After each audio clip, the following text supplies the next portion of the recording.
Welcome to the One Player Podcast, the show on solitaire board games. I'm your host, Albert, and this is episode 326. Old MacDonald had a farm, E-I-E-I-O.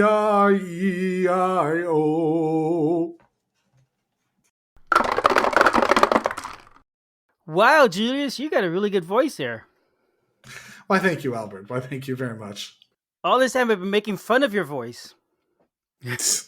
I've been torturing my children of late that we are coming into this winter storm here across the U.S., and it is really cold and rainy, and so my kids keep asking, what's the weather today? And there's an old kids song that it goes, what's the weather, what's the weather, what's the weather like today? And we used to play it as a kid, and they play it in school sometimes, and so I'm torturing them by singing that at the top of my lungs during carpool drop-off on the school mornings. I bet they like that. Uh-huh. But we are not having a board game about weather today. We're having a board game about aminals. That's right. Because it's last year was the year of the animal, kind of, wasn't it? So this year is too late, but we could fit it in. We could fit it in. This is the game this week is New York Zoo, which who made that one? Isn't that Uwe? Good old Uwe. Okay, yeah. So I don't know too much about this game, but if I remember right, it brings a ton of animeeples, doesn't it? It does. It has a whole bunch of animeeples in the box, and it also has tiles, because sort of at its core is going to be a polyomino game. You are trying to make a zoo by laying out polyomino enclosures and also, rides and things across your zoo, and then you'll be selecting animeeples to fill those polyominoes in order to be able to allow you to grab more polyominoes. And you keep going around the board until someone fills up their zoo, and it's a race to be the first person to fill up the zoo. Ah, okay. So you got competing zoos. Yes, all in New York. Not anything we're familiar with. No, yeah, we just have one little zoo here. No space for competition. Actually, we got two, I guess. There's a place not too far away that rescues animals, a zoo sort of place. So they got like old lions from like different movies and stuff like that, and old hippos and old whatever. Well, I'm sure your zoo is not as good as our zoo. Probably not. It's a small town. It's definitely no New York Zoo, that's for sure. I hear that. You gave us a summary. Tell us about those components some more, because there's a lot of meeples. There are a lot of meeples. Let me just start off by talking about the meeples. So there are a ton of meeples. First, there's a giant elephant meeple, and the elephant meeple is going to be what you're using to go around this rondel, which is used to select which meeples it is that you're getting or which tiles that you're getting. There's also a whole bunch of animal meeples that you'll actually put on your boards. There are meerkats, flamingos, kangaroos, penguins, and foxes. Now, we've actually added a little bit of extra bling to our ones. We bought little stickers to go on all of the meeples to make them even cuter. But even alone, the meeples are all really nice. They're good-sized meeples. They're, to portray what it is, they're very different colors between one of them, and all immediately recognizable as what they are, with maybe the minor exception of the kangaroo, which, when you look at it, you might think you're looking at a weird bunny rabbit. On its side or something, and it's at its front, because it's facing to the left, and unlike the penguins, even though it faces to the left, it only has one leg, because essentially it's facing the left, so its two legs are in line, and then it's got a tail.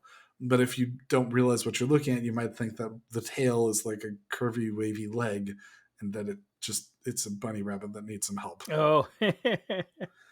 I remember when I opened, I'm like, what are the... Oh, and then I saw the picture, and I said, oh, those are the kangaroos. Poor little kangaroos. Are you sure the kangaroos are not wallabies?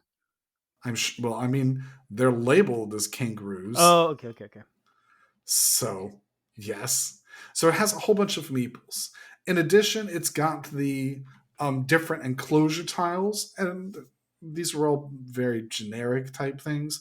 All of them have a little grid that goes across them, and so there are all sorts of different polyomino shapes, and these are basic Tetris, and then just expanded on from there with additional pieces ranging between 4 size enclosures. So they have 4 cubes worth of stuff, which again, that's what a Tetris piece would have, all the way to the highest one where it has 7 spaces, excuse me. And so again, all sorts of different shapes. And so those polyominoes are going to be what you're putting on your board. Speaking of which, there are these double-sided boards that everyone is going to be using. The boards range across different player counts and different sizes, frankly. When you have smaller player counts over the course of the game, you're going to have more opportunity to grab animals and more opportunity to grab enclosures. So your zoo boards are bigger. As smaller player counts, there's going to be less enclosures that everyone has access to. So everyone's individual boards are smaller. So they actually have big green spaces printed on the boards to shrink the amount of available space and thus make the game happen not sooner, but sooner in terms of individual turns. So everyone's going to need less turns to fill up their board. So that's why it takes so many different boards to all have them. Now, then those boards, they're thin. They're just thin pieces of paper. They're not paper. They're durable paper, like cardstock paper, yeah. but it's not chipboard. If you're familiar with, Castles of Burgundy, the original one. So those ones have that similar flat, the just thin styles. It's not heavy duty, which I would have liked for them to be a bit more heavy duty than they are. But I understand there have to be 8 of them there in order to be able to have all those stuff be present. So it's nice for them to be involved. Mm-hmm. If I remember right, this game is not too expensive, and I'm sure that's part of why, right there, right? It possibly could be. Then there is the action strip, which is actually a neat little thing. It's got a central bit, and then it's got like a bunch of wings sticking off of it. And in between each of the wings, you'll fill those with those enclosures that we're talking about. And the idea is the elephant is going to go from wing to wing to wing to wing, or technically from space to space to space. If he passes over a space with an enclosure, or if he lands rather on a space with an enclosure, you can take the top enclosure from the stack. If he lands on a space with an animal, you get to take 2 meeples from the meeple area to add to your enclosures or into your house, your animal houses. There are attraction tiles, which are a bonus tile that you get over the course of the game, and there's different sorts of ones. These are the rides that I think most zoos have, at the very least our local zoo has. So they're rides, they're popcorn stands, they're things like that. They're fine. They're not cool.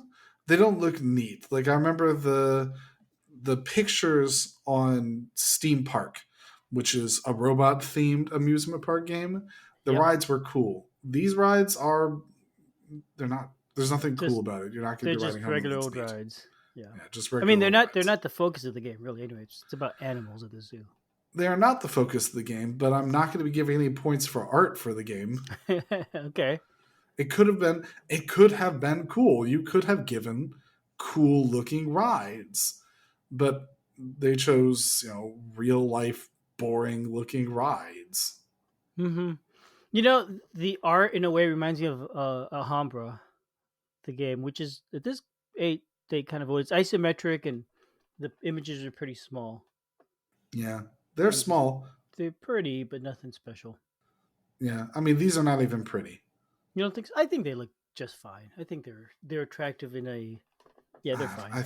I think they're not unattractive. I'd Yes, say there they're we go. neutral. They're not attractive. They're not unattractive. They are entirely neutral. There's nothing. There's no draw to the art in the game. Mm-hmm. Because there's nothing new here. It's just your typical kind of simple little picture. Yeah. You know, again, 20 years ago when Hamburg came out, that was really pretty and it was very different. But nowadays, it's old art. There are also some backup animal tiles. So if you run out of Mm-hmm. animal meeples, you can replace them with animal tiles. Then there is a question mark token. So very common for polyomino games. You pick up a piece and you say, "Hey, now that I'm holding this in my hand, it doesn't fit where I thought it was going to be." The question mark token is a specific token that you can use to pick up and assess if you want an actual token. So you put it on the space where you picked up the token from, so you remember where you picked it up Mm-hmm. from. A very handy token to have in my game when I play with people that like to analyze stuff forever and don't have the spatial awareness to be able to look at a tile and figure out whether or not it works. Yep, and this is a common thing in a lot of Uwe Rosenberg's um, polyomino type games, right? Because I remember the same thing in Spring Meadow, for example. Oh, I'm not familiar with it in any of the other I think it's ones. a compass or something, and if you pick up the tile, because the positions of all the tiles matter in the game in the setup, you want to make sure, or maybe it wasn't Spring Meadow. Yeah, it was Spring Meadow or Cottage Garden. Both of those, you're picking up a piece from a board and trying to figure out if you're going to use it. And when you want to put it back, you want to remember where you got it from. And like you said, you're going to take a while because you're flipping the piece and turning it around and all that. By the time you're done, you don't remember where it came from. Especially if it's on Shrug, a board with a bunch of other very similar pieces.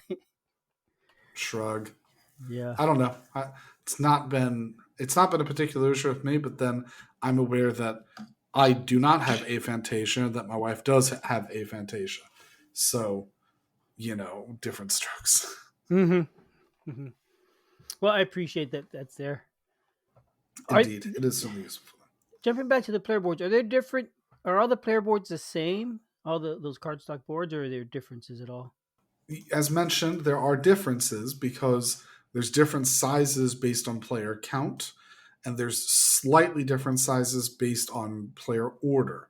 So theoretically, there's an advantage for going first, which is mitigated by additional bonuses, whether it's additional houses, essentially starting enclosures, or just a smaller size board at the later player turns. So the first player to go will have a less nice board than someone who goes last or Gotcha. someone But who goes first. you don't have a choice. Like I could pick from board A or board B. They're basically every time you play, if you're first with a three-player game, it's always the same board. No. And again, they're all just basic generic art. There's Yeah. no cool art to them. All right. Sorry to sidetrack you there. I'm sure you're very sorry. I don't believe you. A little sorry. So, um, moving on along. Um, the last couple of components is the solo components, which are just a set of numbers, and we'll get back to that again. Are those tiles or They're or tiles. what? Okay. They're a So set of just numbers printed numbers. on tiles. Okay. They're not just numbers airy in the world. I It's don't not know. like just imagine the numbers. All you said No, was the last component is numbers. yeah, it's Could have just been. it's a couple squares with numbers printed on them. Okay. Nothing cool to it. So, Got it. I mean, for the most part, like the game is set. It's supposed to be. It feels like it's New York Zoo from like 50 years ago or something like that. And I think that's kind of what the theme is supposed to be. Like, this is the establishment of New York Zoo. And so it's like a Mm-hmm. 50-year-old zoo. And so it's not cool and modern and hip and awesome. But on the other hand, it's not displeasing. Everything is fine. The art is just not awesome. There's not really amazing, cool art. It's got a whole bunch of animeeples, and the animeeples are nice. I like a bunch of animeeples in my game. They're chunky. They're not illustrative, but they're nice. They have a good presence to them. I think they're a ton better with the stickers. I'm really glad that the Mm-hmm. stickers exist. So I'm glad I have those. But even without them, I think that the meeples are fine. I just don't think you're going to be winning any awards for the components in this game. Yeah. That's You essentially know, what it is. talking about the art, I really do like the look of the box. That I think that art's really pretty. The color The art of the scheme, it just box. yeah, it just looks really nice. You're saying with a somewhat suspicious looking flamingo and the Yeah, tired looking kangaroo. yeah, that kind of almost looks like a bear. Honestly, in that picture, they all look like they're waiting around for somebody to build them a zoo, just hanging out in a swamp somewhere. But I like how it looks. I like it a lot. I don't disagree. It is a nice piece of art. I'm just put. It doesn't blow me away. So that's all I'm saying is I don't have any problems with it, but I don't have any particularly high praise for it. It's fine. Okay. It's fine. So that is the components. I assume you don't have any other comments on that. I do. I don't remember you mentioning, but it looks like there's a little tray that comes in the box for the meeples or something. Oh, that is a good point. I guess we should consider that as a component. The box has an inner box to hold all of your meeples. It is a very handy inner box to have because you just take out the inner box to use the meeples. And then you could just pass it around as you're playing if somebody's at the other end of the table, you know. If I trusted anybody else, yes. What I usually do is I just designate one player to be like, hey, grab and pass. You're the banker. Yeah, you're the banker. That's how it usually happens. And so occasionally someone will reach over and grab it, but it's usually there's a designated person. Okay. Yeah, it's a nice looking little plain little box. Even the outside, even that box has art on the outside of it and whatnot. So Yeah, it's it's well a made. handy thing. Okay. Mm-hmm. Okay. I did Is forget it? about that component, though. But if you have that, I mean, are the meeples are loose in the box? Are they gonna get scattered in the bigger box, or is it all fit snugly in there? It fits in. There's the cardboard insert, the cardboard layout thing inside the box leaves room open for that cardboard box. So when you're Okay. done with the game, you scoop all the meeples back in, throw it into that box, and put that box in the box. And everything's snug. So if you store your game upright, you're not gonna find little animals scattered throughout the. I don't recommend storing your game upright without printing off a box for the box. Okay. Gotcha.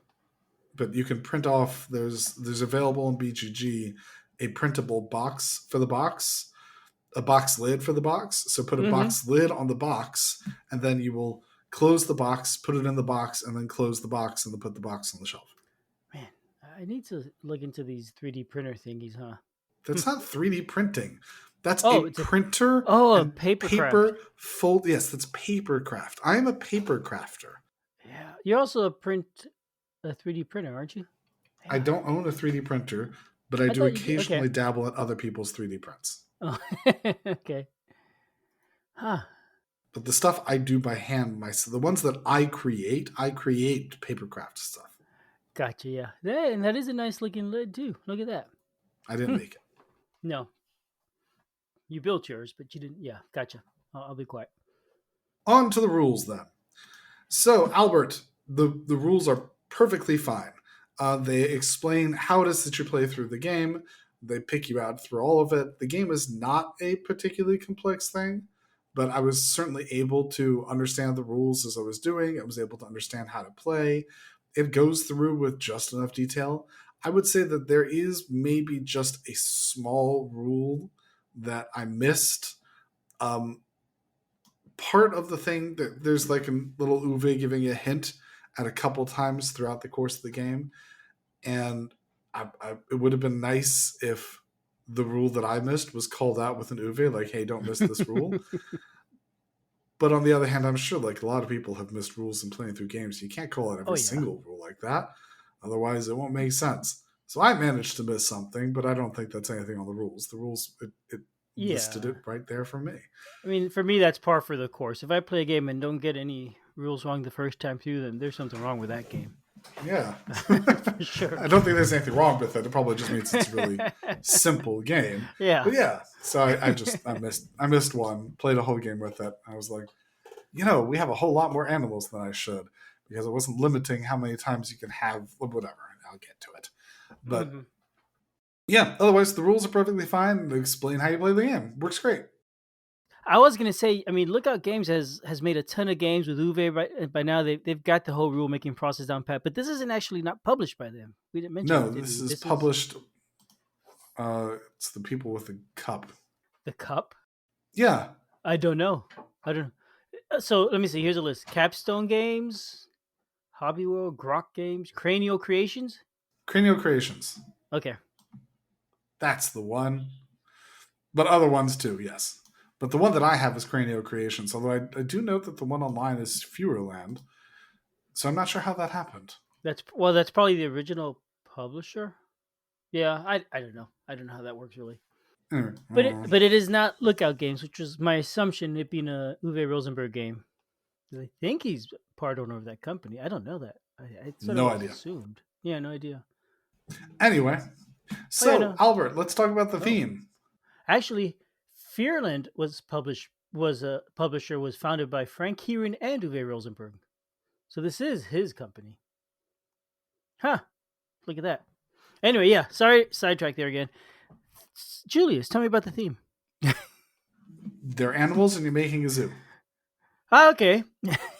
Does it feel thematic? I mean, you're making a zoo with old fashioned rides.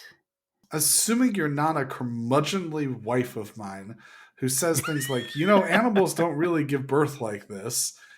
Yeah, it's perfectly fine. There's animals, you put them in enclosures, you try and treat them nice, and they make babies. Hmm. So, In her defense, if I remember correctly, she does work in a medical profession and has experience with births and whatnot.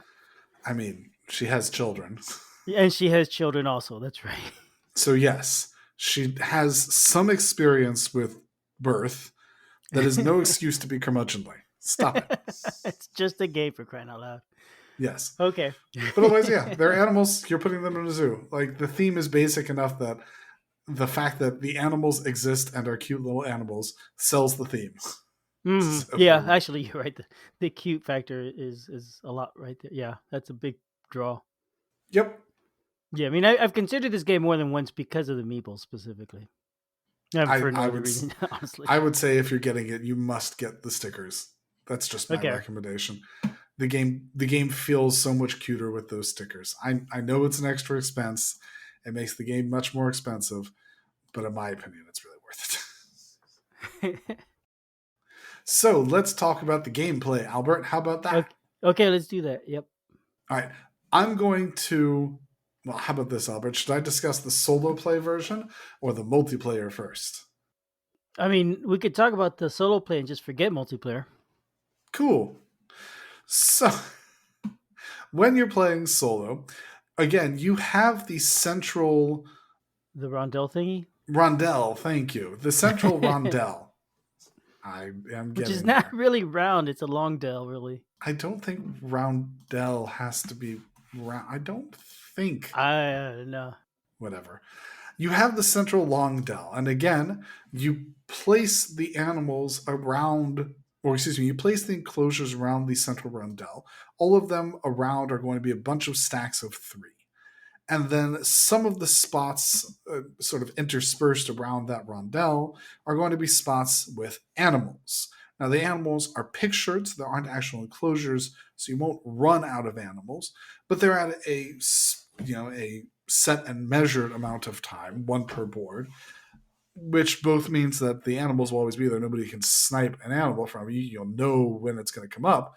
But on the other hand, someone else can rush around and skip over that animal. Mm-hmm. The way it works is there's going to be the elephant. On your turn, you get to pick any space between 1 and 3 ahead of wherever the elephant is and place the elephant there and then get that thing. So either you're selecting a space with an enclosure and placing it on your board, or you're selecting a space with an animal and placing it on your board. If you are selecting a space with an enclosure, you must fill it with an animal. The animal can either come with an enclosure that already has enough animals to split off. So it has to be an enclosure that has at least 2 animals, and you'll take one and put it on your brand new enclosure. Or you can take it from a house that you have. Each of the boards has a certain number of houses, like let's say 3, that when you take an animal and at the start of the game, you get some spare animals and you put them at the houses. And those are sort of like animals that are just ready to move into enclosures when they're available to, and it's sort of like held in hand type thing. So you must put the enclosures in that space. You can put up to 2 animals when you move it. You can put up to 2 animals when you move it. It is advantageous to put 2 animals in an enclosure because each enclosure will occasionally make babies. Around the board, there are slots that show there's baby making time. When it gets around for baby making time, if you have an enclosure with 2 of those, you get to make a baby. A new animal will come out to that. Everyone is limited when this happens for how many babies it is that you can make. This was the mistake that I made. There's a limit of how many babies you can make at a time. So you can't fill up all your enclosures with 2 of them and then make all of them, there's a limit to how many it is that you can make. Oops. Mm-hmm. Is that So limit like per type of animals, or just like five per at each round, or something it's like that? no, it's one. It's One. generally just one. Oh, Yeah. okay. So each time a baby making turn comes up, you can make one baby of your choice. No, it's of the sorry. It's there's a specific animal that comes up. So like it's time for kangaroos Ah, to okay. have babies. Okay. And so Is at the way that that point, one of works. your kangaroos has a baby, if you Yeah. happen to have enclosure with two. Well, one of your kangaroo pairs, the mates. Yeah, you're right. So you get to make a baby, so it's a great way to make some extra meeples, and so they make the babies. Actually, I think it's one or two. That's how it is, and then there's some bonus ones. I think it's two. Consult the rules, because actually I think it's two. But anyway, Okay. so you make babies when it comes around to it. So that is how you either take enclosures. The other way to get animals, other than making babies, is that again there's spots where it lists two animals. If you go to that spot, you get one of each animal, and you must immediately place them in an enclosure. If you have no room in your enclosures, or if like all of your enclosures maybe have room, but they all have other animals, you can't mix enclosure. Like the kangaroos will go beat up the penguins. They have to go in separate enclosures. So if you don't have any Mm-hmm. enclosures, you can't take that one. So that's how that goes. If an enclosure is completely filled up, so let's say you have an enclosure with 4 spaces and it's completely filled with animals, you will clear off all the things in that enclosure, all the animals in that enclosure. They go back into the supply, and you get to take one of those bonus, one of those bonus um, ride thingies, attractions. Mm-hmm.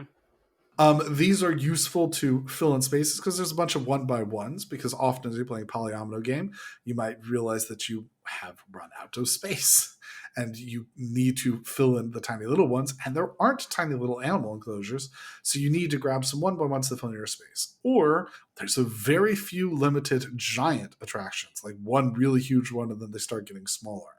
So if you rush to fill up a whole enclosure, you might be the first person to take an attraction. Then you could take one of the giant ones and fill up a whole bunch of your board with those attractions. So there is, on the one hand, maybe a little bit of a rush to be able to grab all the big ones before they go. But if you don't place those appropriately, you may end up saying, I've gone and used up all my enclosures to grab the big ones, and now I'm stuck having to fill in tiny little ones because I rushed and didn't do things well. And oops, that happens. Mm-hmm. So that is about it. You'll keep going and taking turns until you finish out your board, and then the first one to finish out their board will win the game. If theoretically it's animal breeding and multiple people finish out the game, there's a tiebreaker. It is what it is. But theoretically, if you do it on your turn, stop the game and you win. Yay! When you're playing solo, the only difference is that you have these 5 markers: a 0, a 1, a 2, and a 3, and a 4. On your turn, I guess you take 2 turns, however it is. But yes, so after your turn, you have to move the elephant around the board based on one of those markers. So if you are deciding to use up your 1, you have to move the elephant 1. If you have to place it 3, you have to move it 3. And then it removes, if it lands on an enclosure, you must remove the enclosure from that space. So essentially, it's kind of like an automa that you control. It's just stuff that it's creating it's creating rarity in the game by having a second player take some of this stuff, and you just sort of semi control the second player, but you don't get it.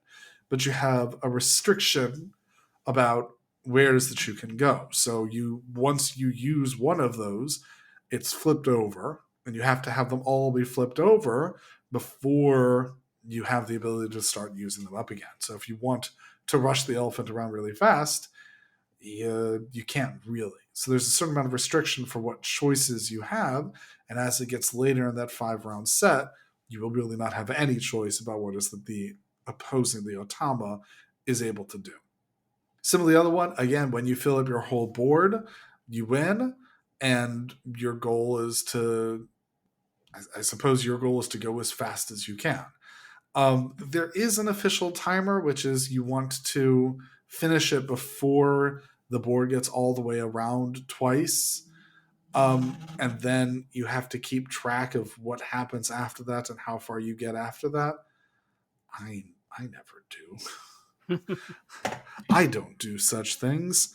I just play and enjoy my game, I suppose. But yes, that is theoretically how you're supposed to play. Okay. So that is the entirety of the gameplay. Okay. It sounds pretty simple. Yeah, in terms of my thoughts on it, it is a relatively simple game. It's easy to understand how to go. There's not a whole lot to it. You keep moving around the board, you grab a thing, you put it on it. I think probably the most difficult thing is going to be the babies being born. That again, that there's every time you go around once, all of the animals are going to have a birth phase once. It interrupts everything else and gets it done. The first time you introduce it to some of you have to sort of walk through how to do it. But like after that, everyone's be like, all right, give me my animals, put them on board. Everyone grab the stuff they want to move on past things. And so if that's the most complicated part of it, you're golden. It's not a particularly complex game. The game is easily understandable, but there's a fair amount of decision making. I think I've commented maybe 100 times. I enjoy games that make me feel smart. This one makes me feel smart. Being able to assess your board, figure out what you need, start making out a plan, start executing on the plan, figuring it all out. The automa in this game is not random. It's not flip over a board and take a random thing. You get to control the automa. So when you're playing solo, you get to choose what messes you up. Something's going to mess you up. Something's going to take something you want. You get to have control over that, and it's your decisions that lead you to where it is that you get to. So all of that is really good, really powerful. You get to choose how to lay out your board. You get to be the most efficient. If you mess it up and you're like, oh man, I've left open this 1x1 space, that was you. That's on you. You did that. Like Yeah. no one else to blame other than you about the fact that you messed that up. So don't mess that up next time, I suppose, is the best advice that can be given. Last week when we were talking, you said how much you've been enjoying tile laying games. This is a little bit of a tile laying game, and you said it's a polyomino game. Are you getting that kind of enjoyment out of this game? Doesn't seem Yeah, like that's okay. I'd say the majority of it, the filling in the spaces is all part of the polyomino because there's a tension between wanting to get big stuff and little stuff. Little stuff allows you to be able to recycle your animals and use those animal spaces efficiently to be able to get more attractions. But big stuff helps you fill out your board. So you kind of want to start off with little stuff, which is good because the little stuff is on top. It's the first thing that's going to go. But then as you get that engine running, you start to fill in your big spaces. Now, then in the big spaces, you're usually going to be stuck having, a couple animals that are just sort of growing and doing things. Like it could end up that all of your kangaroos are on the big spaces, and so every time it comes around, kangaroos give birth. You're like, yay, that wasn't the one I needed. And because those are the ones on the big spaces, you really want to fill in your small ones. And so there's that sort of push and pull. There's the decision making, but that's utilizing the polyominoes. There's not a space placement feeling to where you fill it. That all feels like it's in the polyomino. So it does very much feel like a polyomino game. What you were commenting, and I think about this last time, I don't have a sense of feeling like, hey, I built this thing. I made it because Mhm. there's not a lot of points interplay between it. What you do is you manage to fill your board. The board is then filled with green. The board, when you're done with it, doesn't look particularly cool. It's not like, hey, I did this. The board doesn't. Again, it's not blowing me away because it's there. Yeah. I was just efficient in using my space. Gotcha. Okay. So that's why that's why it didn't come up in that discussion. Yeah, that's what I thought. I mean, it sounds like it's a fun game, but it doesn't sound like you're getting that same sense of building that you got from the other one. Yeah, those The were other game. building the tableau, building my environment is what I got Yeah. from those ones. This one, I'm not building my environment. I'm using a polyomino to fill my space. Like I wouldn't have said the same thing about Isle of Cats, which also is another polyomino that you're filling your space So, and I think Isle of Cats has a lot more attractive presence to it. The cats are much more adorable. But the polyomino aspect of this game is very good. All right. Well, I mean, that sounds like a good game. Sounds like you recommend. And you talked primarily about the solo experience. It doesn't sound like the multiplayer is that different anyway. Oh yeah, the multiplayer is almost identical. That's Yeah. why I was able just to go straight in the solo. And then the Okay. multiplayer, just there isn't the solo moving things along. There's another player moving things along, and so I can't control them. And so sometimes I will get sniped. Sometimes I will take things, and that's just that's how you have to deal when you're playing multiplayer. Like gross, other people Yeah. take your They're things and messing up my trash your plans. stuff, and I have to wait for them to make decisions. I mean, I Mm-hmm. guess if you wanted to play multiplayer, you could play this game multiplayer. Yeah, but it messes up with the symmetry and the planning and all. Yeah, it's chaotic. Exactly. Then I have It's to getting in take the attractions that I wouldn't take if I were playing way. solo because I'd know what I was doing. I have played it a bunch of times multiplayer with my family. They do enjoy it. It Yep. is a game that they have figured out how to play well. My wife understands it, and these we play it. So yeah, I'd say it works pretty well multiplayer. Other than the aforementioned problems. Yeah. Yes, other than I mentioned problems about babies. It's a very fast amount of babies and a very limited amount of babies here, but okay, Yeah. Well, kangaroos. something like that. All right, Julius. I think the zoo is closing. Indeed, Maybe that's it for this week. sounds good, Put Albert. all those little animals to rest. Sounds good. All right, have a good night, everyone. All right. Bye-bye.